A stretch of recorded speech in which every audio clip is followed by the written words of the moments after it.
Hey there, creative souls. Ever dream of creating stunning textured artwork? Pieces that look like real stone, but are lightweight and no chisels needed? Well, today I'm here to share with you the secrets of Powertex Stone Art. It's non-toxic, easy to use, and versatile for all sorts of projects. So let's get creative together. Welcome to Powertex Products USA. I'm Cheryl Baglioli, owner and U.S. distributor of Powertex Products. Teaching mixed media art is my passion, and I'm here to share all things Powertex. Today, I'm excited to share some amazing techniques using our versatile stone art powder. Stone art is a unique texture powder made from wood pulp, and it's completely non-toxic. When mixed with our universal medium, it transforms into a customizable texture paste or an air-dry clay. Whether you're a pro artist or you're just beginning this creative journey, this product is super easy to use and versatile enough to use for all kinds of projects. Okay, so let's talk customization.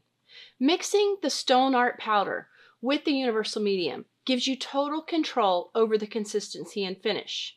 If you want it thick and bold, you're going to add more of the powder. If you want it smooth and fine, then you're going to use more universal medium. The customization here is all up to you. You get to decide how thick that you do want it. So check this out. I'm going to mix some of my Powertex Universal Medium in with the stone art. And you can check out some more videos on using universal medium down in the description below. So we've just poured a little bit in there, and now you can use a palette knife or a rubber spatula or spoon or even your hands to mix it up. We're going to stir this up to create a texture paste. And this is perfect for adding some serious texture to your projects. A thinner paste can be great for adding a layer of texture or for transitioning from a thicker to a flat layer. For a smoother look, you can continue to stir it, make sure that everything is all mixed in, and if you want an even softer, smoother texture paste, just add a little bit more medium. Easy, right? This is totally customizable for as thick or as thin as you want. Feel free to pause the video and mix your stone art right along with me. You can see that here I'm just mixing it up, and I've got this really nice texture paste now. It's still very fluid. So mixing this up, I'm creating a very nice texture paste. This is still very soft, so again, this would be a more thinner look. If I wanted this to be a thicker texture paste, all I have to do is just add a little bit more stone art. Make sure to continue to mix well. I prefer to use a spatula or a palette knife, as I said, for this. This consistency is great when you get it a little bit thicker for creating finer details and more subtle texture. So let me show you how these different consistencies work best. Right now, this is more of a thinner paste. I could definitely make it thinner by adding a little bit more universal medium, make it a little bit more fluid, but this consistency right here, which is about the consistency of pancake batter, is what I find best if I want to create a transition from one layer to the next. So I've got these raised edges here. I could take this mixture and create a nicer transition from where it's raised to my flatter surface, and be able to just fill that in a little bit. And then I have a smooth transition that'll go from a higher level to the lower level and blend everything together. So that's one option that we can use. And you can see here how we've gotten that really nice smooth transition that goes from this area here back up to the raised edges. But maybe I want an even thicker paste. So I'm going to add a little bit more of the stone art and to create this thicker texture paste, and add a little bit at a time, because you can always add some more, but it's hard to take it back out and you'll just make too much, because then you'll have to add more medium. But we're just going to add some more powder, and again, you want to mix this very well until it's nice and smooth and you don't have the white powder showing. So we're going to add a little bit more to get it to the right thickness of what I'm looking for. And I'm trying to create a texture paste that'll go really nicely through a stencil.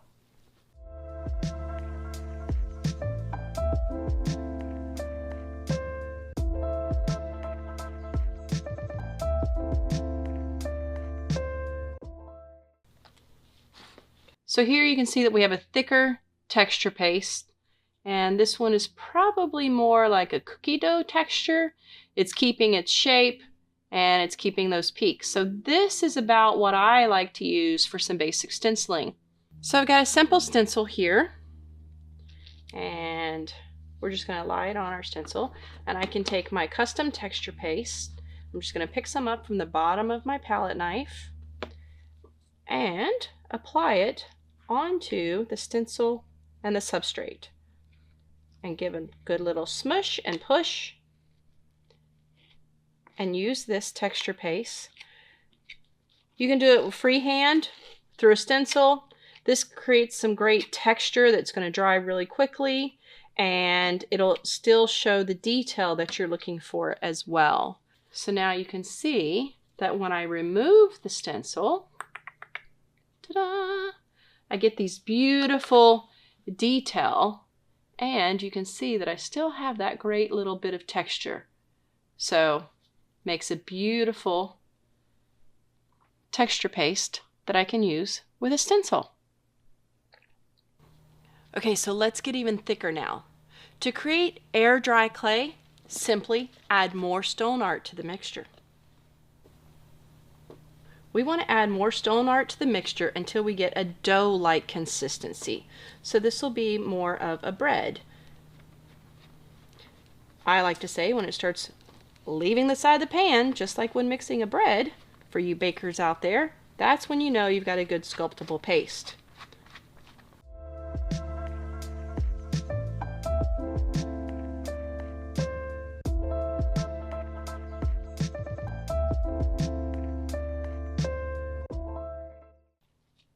Once it starts separating from the edges, then I'm just going to go in with my hand here, and I start trying to pick it up, and now we're going to knead it, again, just like a bread. So I'm trying to get as much out of here as I can. If it's sticking to your hands too much, just add a little bit more of the powder, and you're flouring your hands. So, but we want to try to get as much of this as we can.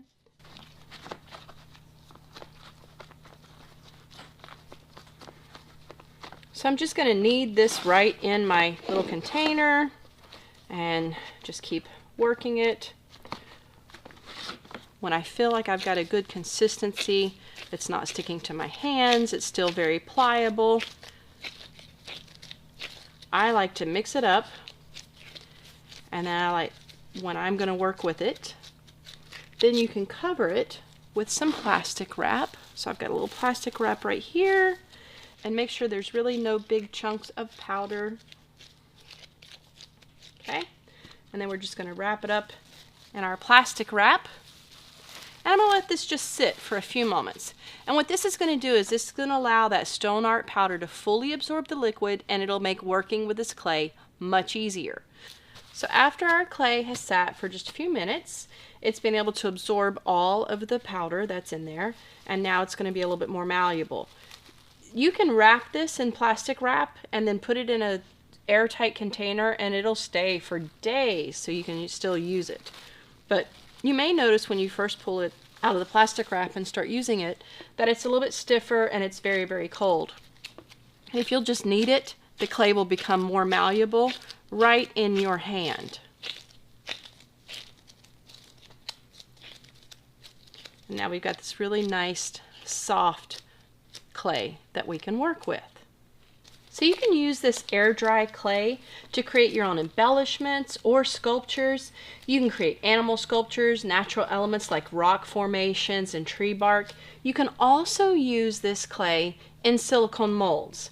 Now I recommend that when you're using it, use a soft fluffy brush and dust it with just a tiny bit of cornstarch. So I don't need much. I'm just going to dab my little brush in there, dust some of it off. and dust your mold with just a tiny bit of cornstarch first. Don't worry, it'll absorb into it and you can dust it off of your clay piece. So we're just going to slide that out of the way. And we're going to take a little bit of our clay and we're going to press it into the mold. Just gauge how much we need here. And press it down, push it into your mold. Smooth out your edges. And once you've got it all smoothed in there, so if you have too much, we can take a little bit off because we want it to have a smooth surface, and then just use your hands. You can also always take a palette knife just to give you a smooth surface if you want. There we go. So once you have this in your little mold, then we can just let it sit here and dry for a little bit. If you let it dry completely in the mold, please be aware that it is going to shrink some because it is a water-based product. As it evaporates, it is going to shrink just a little bit, and so it may curl up some on the edges. But if you want a really nice, all the detail to show up, let this just start to dry. So that's going to be dependent on the temperature and the humidity and the environment that you're in.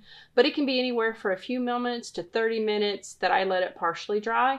Then I usually pop them out and then lay it on a nonstick craft mat and let it continue to dry. Or you can just apply it to your surface however you want. If you need to use this right away, make a drier clay. So add a little bit more powder until you have a much drier clay, and then you can usually just kind of pop it out. But I'm going to let this one just sit and dry. So here's some little wings that I used a gray clay, made that thick clay and pressed into a mold, let dry. As they started to dry, I just gave them a little bend and let them dry because I wanted them to have that little bit of a flare and texture to them, just so they weren't just totally flat.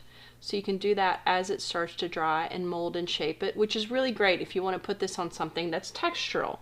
Now, I have this doll form here that I've done, and this was all covered with some of the Universal Medium, and this was a terry cloth towel that was draped in the Universal Medium and then stretched on here, and it's really hard and stiff now. So this is just a simple little sculpture, but I want to add some wings. So first thing I did was create a little bit of some texture paste. This time I used the gray, and this is a very thick texture paste, so you can see we have a good consistency here. And the great thing about our Universal Medium is that it also acts like an adhesive. So if I just put a tiny bit of the Universal Medium, now I can add that just to act as an adhesive on the back of the shoulders here. You see, I'm just using my fingers. It's non-toxic. You don't have to wear gloves. I wear gloves because I'm in this stuff all day long, and it can be drying to your hands. So I recommend wearing gloves just to keep your hands from drying out. You're working with powders, you're working with mediums that are hardening mediums. But again, it's up to you. So whatever you want to do. Now, I'm going to use this little bag of stone art as a pillow to lay that against. And I'm going to take my wings and some of this thicker texture paste and just apply that on the back of that. So there you go. And now we can place these wings,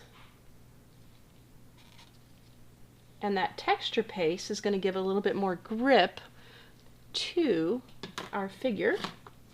Find my other wing here. And it's going to adhere really well because we put that little bit of a wet medium. You don't want so much that your piece is just going to slide off. So a little goes a long way.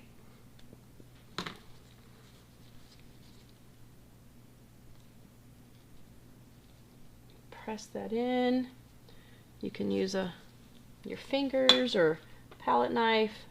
Clean up around the edges so you have that really nice transition again.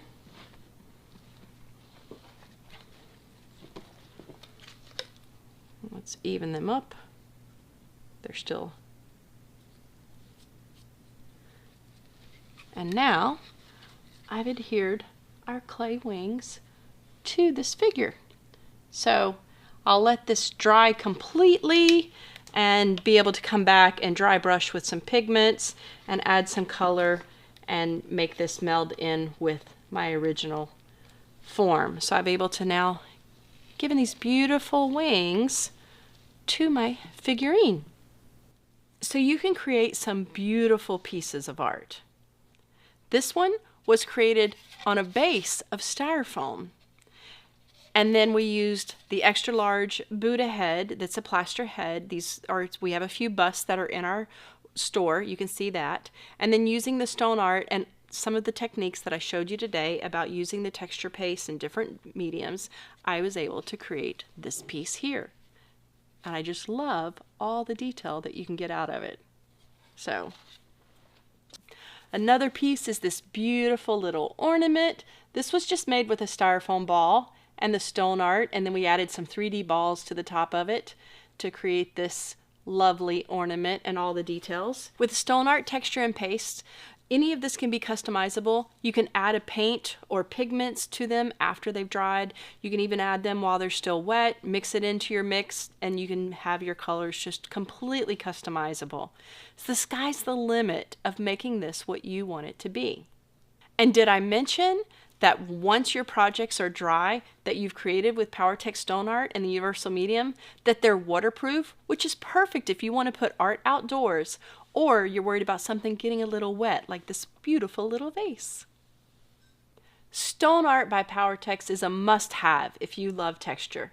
It's easy to use, fully customizable, and versatile for all sorts of projects. Here in the United States, Powertex Stone Art comes in 3 different sizes. The 250 gram, which could be in a bag or in a bucket, depending on availability. It also comes in a 1 kilogram bag or a 2 kilogram bag. And don't forget to check out our other texture powders. We have 3D Flex, which creates this beautiful crackle texture, or our Power Smooth, which creates a nice smooth clay finish. And if you'd like to sample them and just give a try of the different powders that we have, here in the United States, we now have a textured powder sample kit that includes a little bit of all 3. You can mix these with any colors of our Universal Medium to create your own texture paste or AirDry clay. So thanks for hanging out with us today and learning more about Powertex Stone Art. Don't forget to like, comment, and subscribe for more creative tips and tutorials. And let us know what projects that you're working on with Stone Art. Do you have some tips and tricks that I didn't share? Leave a comment below.